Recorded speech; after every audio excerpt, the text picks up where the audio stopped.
Hey guys, good morning and welcome back to this week's edition of What the Heck Do You Do? A weekly podcast where we highlight business owners doing different and unusual things.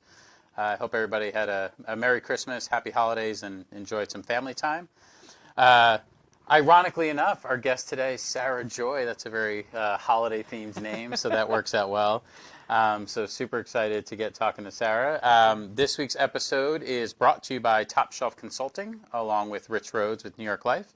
If you're interested in coming on the show or becoming a weekly sponsor, you can reach out to me at rich.rhodes@gmail.com, and we will get you all set up. So without further ado, ladies and gentlemen, Sarah Joy with Top Shelf Consulting. Hi, everybody. How are you? I'm great. Thank you for having me. Absolutely. Did you have a good Christmas? I had a wonderful Christmas. It was very sweet, better than I thought. So, awesome. Yeah. Good. Yeah. How about you? I had a great time with girlfriend's family. We bounced around and we got to see everybody, and so it was really good. It's sad when I can't be home in New York with family, but it's always good to be around a lot of people. New York is home? Yeah. You're a long way from home. I am. Oh, so. Well, very good. Yeah. Girlfriend's family's good. Yes, they are wonderful. So, I can't wait to dig into what you've got going on. You definitely are taking a unique approach, and that's kind of exactly where this show came from. In my time, so Sarah and I met at Ignite U, a local networking group in Lakewood, and how you're approaching business is unique and different from what you would traditionally expect, and those are the exact people that I love to sit in this chair and find out more. Fabulous. So, yeah. I love it. So without further ado, why don't you tell everybody what the heck do you do? What the heck do I do? Well, I am a business consultant, and I've been doing that for about the last decade. I started off very small, micro mom and pops, where they would be maybe a winemaker, that was a big one, different food people, little retail boutique kind of things, and worked my way up to bigger and bigger clients. And so my vein is strategic planning, marketing planning, and business analysis type services, including Six Sigma process management.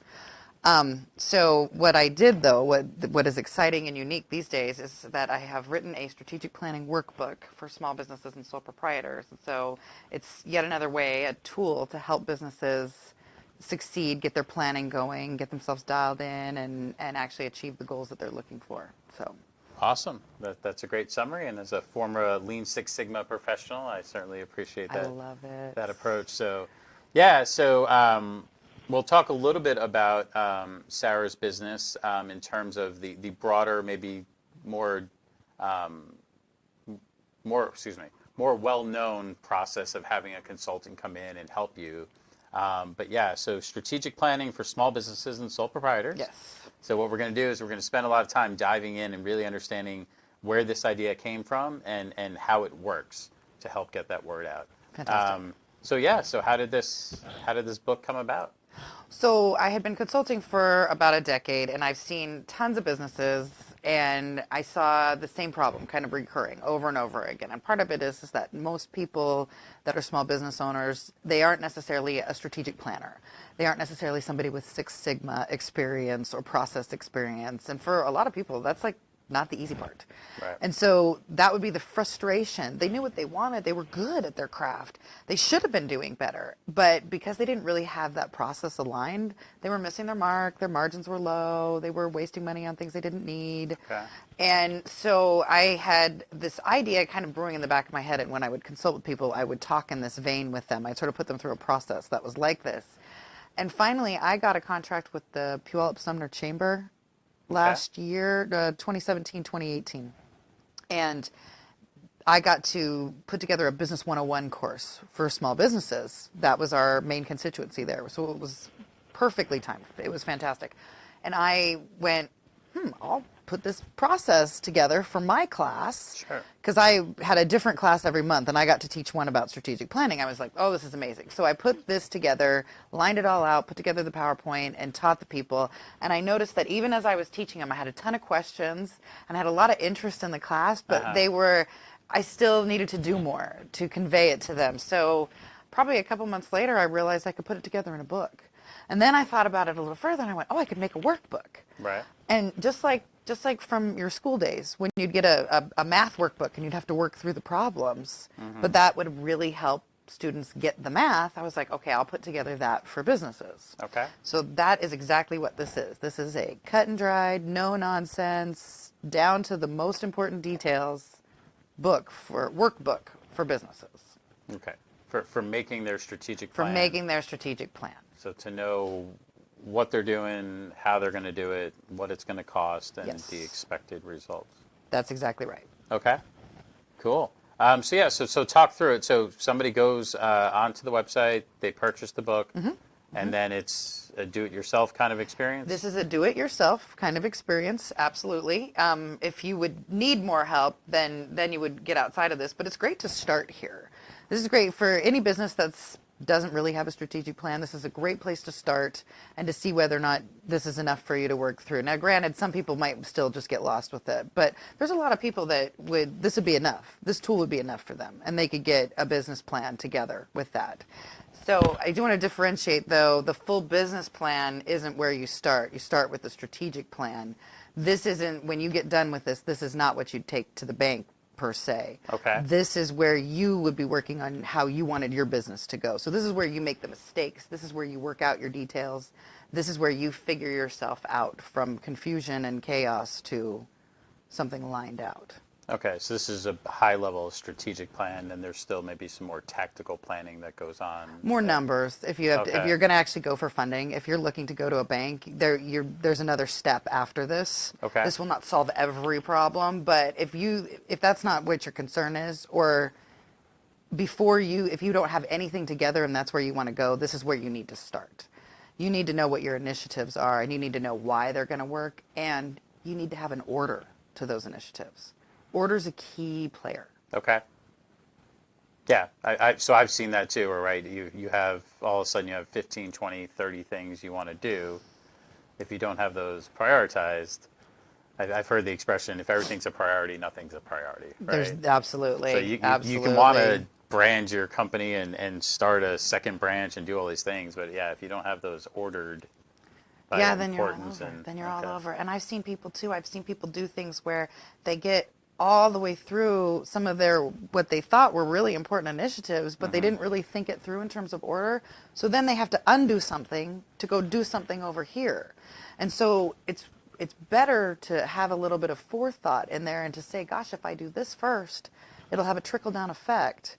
So that this will be easier and this will fall into place and this will just be free because I did this one thing first, rather than I was chaotic and I didn't think about it, and so I did this over here and Makes sense. charged too much, and now I have to go back and undo it. So. Yeah. No, that makes perfect sense, right? If you've got a bunch of stuff in your living room that you need to put away, and you vacuum first, then you put everything away, You're vacuuming then you have to again. vacuum again, That's right? right. Versus had you put the stuff away first. So I agree. Yeah, that makes a ton of sense. That Cool. order is important. So maybe dive a little more into the book. Maybe help us understand what some of the exercises are in there. Help people visualize Absolutely. kind of what are they in for. So the book is very affordable. It's a $29.95, and you can have the print version. The digital version is $24.95, but then you don't get the worksheets to write on. And so some people find writing more fun. Some people don't. Yeah. So it's sort of up to you, but if you want it, you can pay the $29.95 and get the paper. So, and right here, can we see this? This is the list of the different things that you're going to go through, the exercises. And the book is laid out so that each chapter has a corresponding exercise. So you read a couple pages in the chapter, again, no fluff, so it's a quick read, and it gives an example, and then you go and you do your own at the back of the workbook in the worksheets section right here. So we do mission, we do business model, we do budget, and it goes then from there. The first part of the book, it's sort of separated out into two parts. So in part one, you're going to lay a foundation. It's the framework. So it's what's already going on with the business. You pull together, if you don't have a mission, you're going to write a mission. But if you have one and it's working, you're going to just make sure that it's crisp and put that in. You're going to talk about the business model. That's how you're doing business. That's another 40,000-foot view. So do we outsource certain things? Do we have employees? Where do we market? These sorts of things. You kind of dial that in, and you dial in the money, and you look at the current state of the market with your competition, with the rest of other people, who you're up against. Okay. Then in part 2, you go fully into goals and the plan and the strategy. So that's when you take all that information that you've put together for your foundation, and you take it and then you say, okay, now where do we want to be? Okay. What are our KPIs? And are those 1-year goals, 1, 3, 5-year goals? What are we? I suggest planning once a year. Okay. It's that, at least that can be very helpful, especially when you've got a lot going on, when you have really serious goals, when you've not achieved them to this point. Planning once a year is really healthy. But some people like to plan out 3 and 5 years in advance. I'm working with somebody right now as a private consulting, and he has a 5-year plan, because right now what he wants is not achievable in 1 year. So we Okay. have the 1-year goals, the 3-year goals, and the 5-year goals. Gotcha. And so you could do that any way that made sense to your business. Gotcha. So if your long-term vision is to be a $20 million company, you don't just do that in You're a probably year, not going to right? do that in a year, Unless unless you're already at making 18. Right, yeah. Exactly, Okay. yeah. Gotcha. So you look at that in the 2 different veins. If your long-term goal is huge like that, and there's just really no way to achieve it in the next year, but you know that you need to take the steps, you can line that out. You can line out 20 years of that if you felt like it. Right. It's a lot, but you could do that. But yes, planning once a year is smart. Okay. Keep going. Keep going. Sorry. So- So we're making our 1-year goals, So and we're then making the 1-year goals. KPIs, which are key performance indicators. That's correct. And I make people, well, I can't make you, it's a book, but I tell people to make measurable metric goals. Do not just be ambiguous with yourself. Don't just Right. say, I want to make more money. Yeah, of course we all do. But how much money? How much did you make last year? What is realistic for your company to make? What is a realistic goal based on the market, based on other industry standards Right. that match your business, and to set yourself up with really good goals. So the book, I use an example in the book, and the book example is Company G. Company G is not a real company, but it was a group of examples from my past, from the different consulting that I've done. Okay. And so Company G, we have a little paradigm for them, and throughout the book, in each chapter, I show you what Company G would do. Gotcha. So Okay. for instance, in this case, you can see Company G's goals are here. Mm-hmm. And if you look closely, it talks about very measurable metrics. This year we made $600,000. Next year we want to make $800,000. We want to raise the margin by a couple percent. Gotcha. We want to clean up waste. We clean up waste by $10,000, $20,000 in here. We add more names to our email list, our sales list, by a certain amount. By not just a random number. I don't just want to grow it. I want to grow it by Right. a certain amount. Something you can measure at the end of the year and Absolutely. say, did we get there? How close did we get? Absolutely. Okay, that makes Absolutely. sense. Being very specific with yourself. So, and from the goals, after that, we move into the strategies and initiatives. And there's a difference between a strategy and an initiative. So when I line that out too, I had a really amazing designer who helped me line this all out in color and etc. It may be hard to see. It is actually laid out very nicely. It's very clean. It's crisp. It looks engaging on paper. It makes you want to dive in and Yep. really get into it. So Harmony Graphic and Web Design. They did that. So, but a strategy is the method you're going to use to reach the goal, and then the initiative is the subset of strategy. So the strategy may be, I want to sell a retail product group on an e-commerce website. Okay, that's what the strategy is. We're going to sell e-commerce. Okay. But the initiative is, I've got to set up an e-commerce website. Then I got to figure out what product I'm going to sell. Mm-hmm. Then I got to figure out how I'm going to market it. So your initiatives are your steps. okay. So, and that's really important too, to make sure you differentiate that, because if you say, well, I'm going to sell something, great, but you still have steps, you still have things you have to go through to make that happen. Of course. And again, that's where people get lost. Yeah. So they'll say, I'm going to do this. Okay, how? Right. When I would go to consult with businesses, I would always, well, how? You get the kind of deer in the headlights look when he'd ask that question too. It'd be like, oh, how? Oh, right, how? Yeah. Right. Tell yourself how. Right. Yeah, I mean, I know for me, like, I'm fortunate. I spent, 10, 15 years in a Fortune 50 company, so this higher level work was done, and by the time you got your assignments, you were already at the tactical level to some extent, Absolutely. right? Like, somebody thought about all this stuff. But yeah, if you're a small business owner who, like you said, is really good at something, you're good at photography, you're good at woodwork, you're good at, plumbing, or whatever it is, that's what you're good at. not most entrepreneurs, unless they came from a corporate environment, didn't get the high level strategic. I mean, maybe you took some business management classes in college and stuff, but so I love that this is providing that business owner aspect. If you're a tradesperson, you're good at your craft. This is the stuff you need to. Yeah, this is the other things that you have to do. Business owner, because it's not enough to just be good at it. It's right? not. No, I knew this guy that was an amazing winemaker. He just closed. So sad. Mm-hmm. It was amazing wine, some of the best. Mm-hmm. You know, I'm a connoisseur. I love good wine, and he was phenomenal at it. But we did an e-commerce website for him, and he called me afterward, and he goes, "Sarah, I'm not selling any wine." And I said, "Well, did you market it?" "Oh, I have to do that?" That was his response. Mm-hmm. I said, "Well, yeah, yes, because there's a set of initiatives that have to happen in order for you to achieve your strategy and for you to achieve your goals. There's things you got to do." Yeah, right. he was really good at making wine, but not so good at selling it. Yeah. So yeah, you have to think in those terms. So Yeah, makes sense. All right, keep going. keep going. Okay. So, for instance, one of the big things that I focus on is the money. And rather than more of the ambiguous aspects like, really getting the mission statement perfectly right, I tell people all the time, if you're making less than $1 million in top line revenue, your mission statement is pretty much you want to do a good job. You don't want to spend too much time on something like that because it's not as helpful. But understanding where your dollars are going, how they're going, whether or not those dollars spends are actually producing that return, those things are hugely important for a small business owner because the level of failure that a small business owner is subject to is huge. Right. It's hard to make it, and wasteful spending is a killer. Yeah. So we focus a lot on cost and cost analysis. So for instance, I think this is chapter 7, is cost analysis of your initiatives. And I go have people do a deep dive in here on what are you actually going to spend on what you want to do. So at this point, we've done a strategy. We've identified some initiatives that will support that strategy. Yes, sorry, but, you're right. But now we need to, I just want to paint the picture now.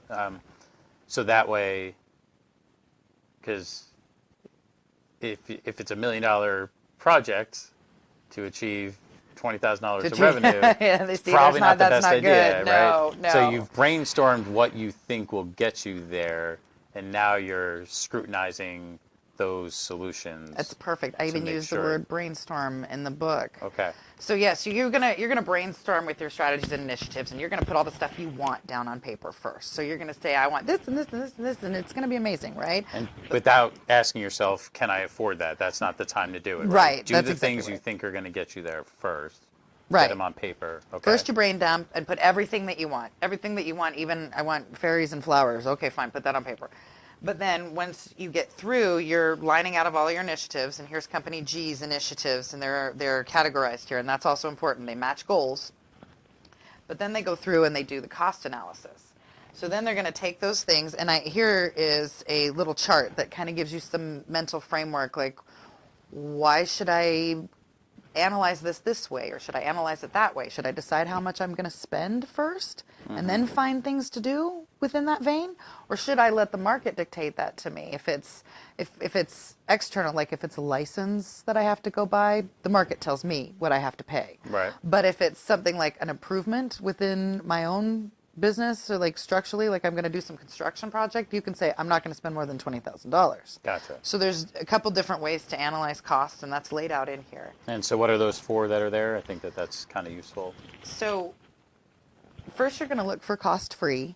You're going to look for your cheap, low, simple things. I always tell people, like, if you haven't cleaned your warehouse, go clean your warehouse before you go start ordering new things. Right. Go make some space in there, maybe even sell some old equipment or product, or whatever. Get stuff dialed in first so that you don't waste a bunch of money. Right, or maybe move stuff around to That's simplify your layout, make it more efficient. Make right? it more efficient, exactly. Okay. Because when you do that, you will find money you did not know existed just Sure. in time. Right.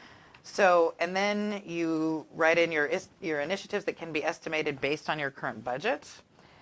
You're going to figure out initiatives to assign a budget limit to, and then you will identify the things that are going to need some serious research. Those are the hardest ones. Right. When you're saying, I'm going to start doing events, and I've never done events before, but I'm going to go and I'm going to take a booth or take the stuff to make a booth and go to trade shows or whatever, then you got to start calling up the different people. So you can't even estimate a number until you do some of that research. That's right.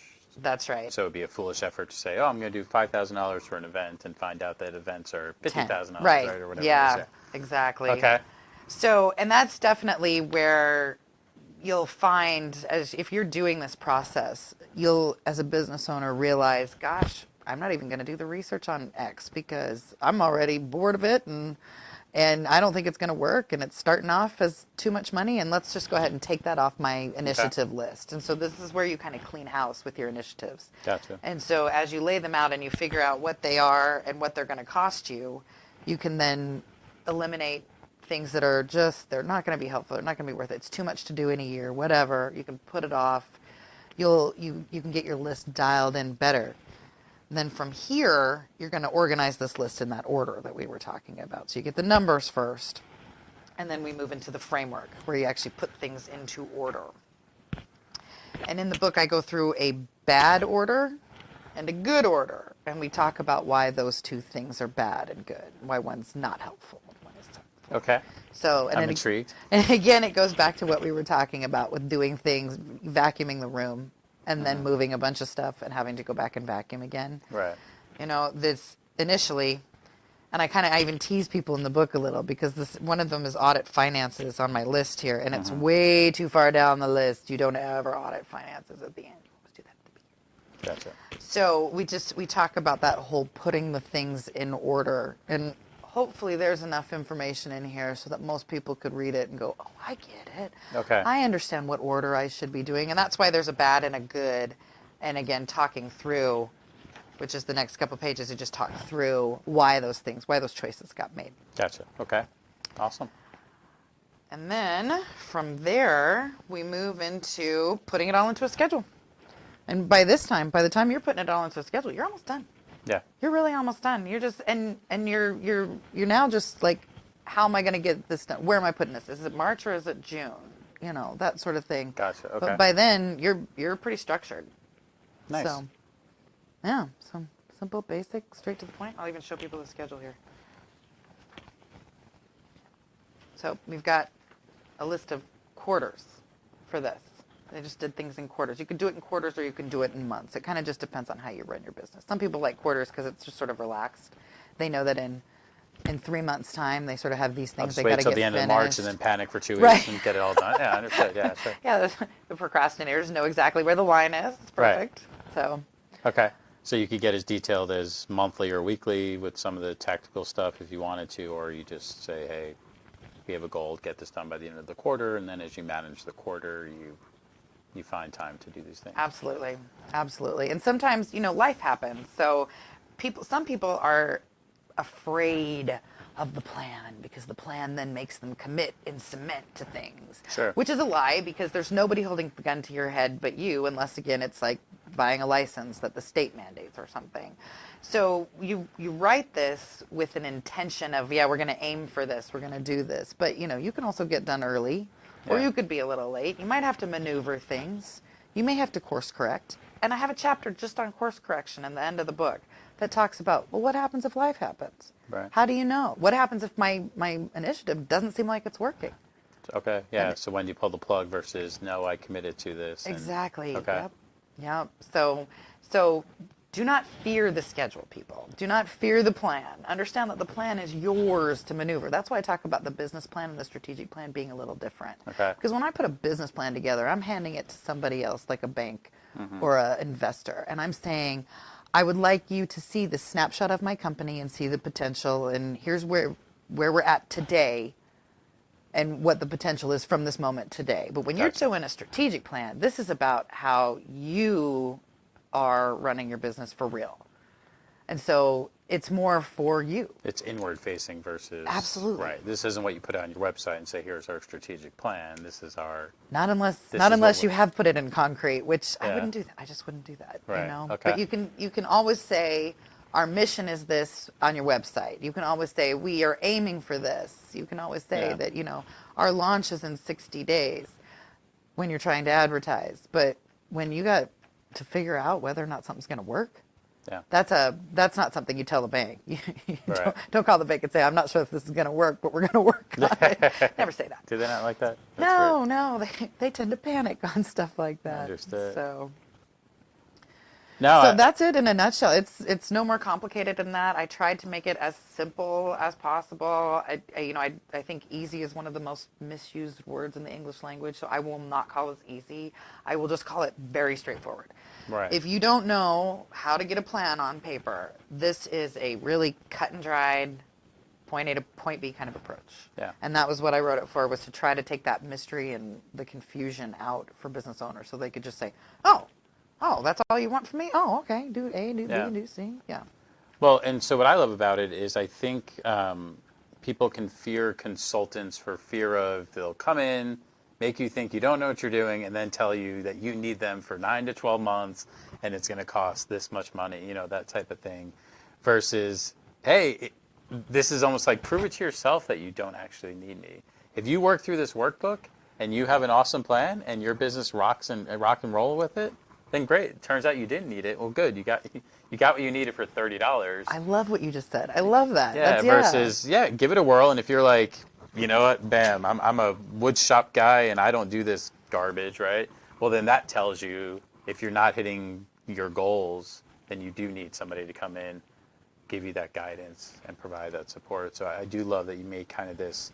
I always, whenever I meet with like people in our networking groups and stuff, I look at sort of the barrier to entry. Yes. If the lowest price tag on your shelf is a $2,000 or $3,000 engagement, that's going to scare off so many people. So I love that you have like a $30 front door, and if everything goes great and you're rocking and rolling, and a year later you say, you know what, I killed it, I'm really good at this, I think you're happy, right? Oh, Just yeah. tell your friends about the book, right? Yes. Kind of thing, like Yes, that sort of thing. Versus, oh man, I missed the opportunity to come in and make a bunch of money. Like, no, you guys were successful. That's what you believe in. That's your goal. And if you can do that for $30 and some of your own time, Yeah. it's a win, right? Well, yeah, absolutely, absolutely. And be leery of the consultant that tells you you're going to need me for 9 months and it's going to cost you more than you could ever possibly afford. And make sure that they can line out on paper how they're going to help you, because that might not be true. Yeah. They might be inflating their bill just a little bit. So just to, we said we would talk about it for a minute. So to me, the book makes a ton of sense. Everybody should start there if you own a business. Give it a whirl, see how your current planning stacks up to this. If you're already doing a good job, you might just learn 1 or 2 new things. If you're not doing any strategic plan or you're doing a poor plan, this might get you back on track. So it seems to me everybody should start there. But so let's say somebody starts there and they're like, you know what, I'm a really great plumber, I'm a really terrible business person. What is the other side of your business where you do, broader engagements look like? Very good. The first thing I would suggest is, if you want to talk to me, I can do a 90-minute strategic planning session with you over the phone, Skype, in real life, kind of depending on where you're at, where, again, very reasonably priced. I charge $250 for that. And we can just talk more about what you need. This is another thing I run into all the time. It's an interesting phenomenon. It's happened just a couple weeks ago. There was a gentleman in an insurance business. He wants to start a new arm of the insurance business. Okay. And we met, and he said, I think I might need your help. I don't know what I want. Okay. So I go and I sit down with him, and after 90 minutes, he's suddenly able to put on paper all kinds of stuff that he was not able to articulate initially. Yeah. So for a couple $100, he got a answer to a bunch of his questions, and he didn't need to hire me anymore than that. He figured out what he needed in 90 minutes. Yeah. And got to that next step. Now, would he hire me again for another session? He actually called for something again more recently and said, okay, I might need one more visit with you. But still, we're not breaking the bank at that point. And he's getting a lot out of just being able to talk through some things. And so that is on offer. And then I will do a full planning session with the person. I will put you through this. I will hold your hand. I will talk you through all of your crazy points, and we will do the work together. Gotcha. And then I even type it up for people and I take how the worksheets are laid out. I take that sort of thing and I put it together in a little plan and hand it over to them. And that is something more committal, definitely bigger. But yes, I can do that for people who absolutely I'm a wood guy and I just hate this. I don't want anything to do with it. So yeah. No, I love it. You have different levels of service based on the need, and so yeah, I think being a business owner can be a lonely place sometimes. And so it is. Yes. You're almost like a business therapist, right? At that point, it's like the 250 gets you a couple of sessions to help you know what's stopping you. You're just there to help pull it out of them and absolutely help them locate it. And yeah, it's just like it's having that sounding board to talk through some stuff. Gosh, I don't like this. This isn't working. This bothers me. Well, what about this? Right. Oh, yeah. Hey, yeah, you're right. That might work. Yeah. Gotcha. Sometimes just an outside pair of eyes, too, Sure. can look at the business, and it'll be staring you in the face, but, it's just like when you do your own editing, after a while, you can't see the mistakes. Yeah. So. Well, then by working with you, they have the benefit of seeing somebody who's seen a lot of different businesses and pitfalls and things that have worked really well. And so it's getting access to all of your experiences over the last 10 plus years of good, bad, this worked, this didn't, I've seen that fail, I've seen that do really well. So they're getting that as well, just that not just a logical mind of a sounding board, but somebody who actually has experience seeing different things to help them refine their process. Yes, and variable industries, a bunch of different places, a lot of different types of things. It wasn't just wine, although I do love wine, but it was retail, solar, e-commerce, industry, manufacturing, automotive. I've been around a lot of different places. So I've seen a lot of different types of failure. Gotcha. Awesome. And failure is good? Failure is good. Failure is one step you don't before fail, success. You don't learn. Absolutely. That's right. Yep. That's right.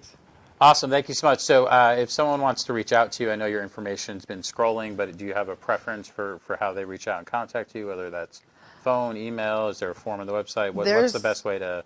There's a form on the website if you want to schedule. I do quick 15-minute consultant or just check-in sessions, so you can call me up and say, I don't know whether or not I even want to hire you, and we can just talk about your problem for a minute. Okay. And you can also book a 90-minute session with me online. And then if it's something greater than that, you're probably going to want to get me, on the phone, and we'll get a real session booked. Gotcha. Which you can just send me an email from the website, contact me there. Cool. So perfect. Cool. Well, thank you so much. Yeah, thank you. Appreciate you coming in, especially day after Christmas. Oh, it's. I'm a business owner. I'm always working. Always working. You know how it is. Yeah. So no, this was super awesome, super helpful. I think this is a great idea for really anybody, and I don't know if we did this on purpose, but the timing is perfect. Because if anybody's thinking about strategic planning, it's probably in the first couple weeks of January. It's right now. So get the book, get the workbook, so that way you've got an aid as you do your strategic planning, and then you'll figure out what additional help you might need. That's it. Excellent. Well, thank you very much. Thank you. Absolutely. And thank you guys, as always, for tuning in. We appreciate you. Next week, we're going to have Brandon Gilbertson with Redline Recreational Vehicles, and so we'll get a chance to learn more about what he's doing. But thank you again for tuning in. Have a great rest of your week, great holiday, Happy New Year, and keep chasing your dreams. Thanks.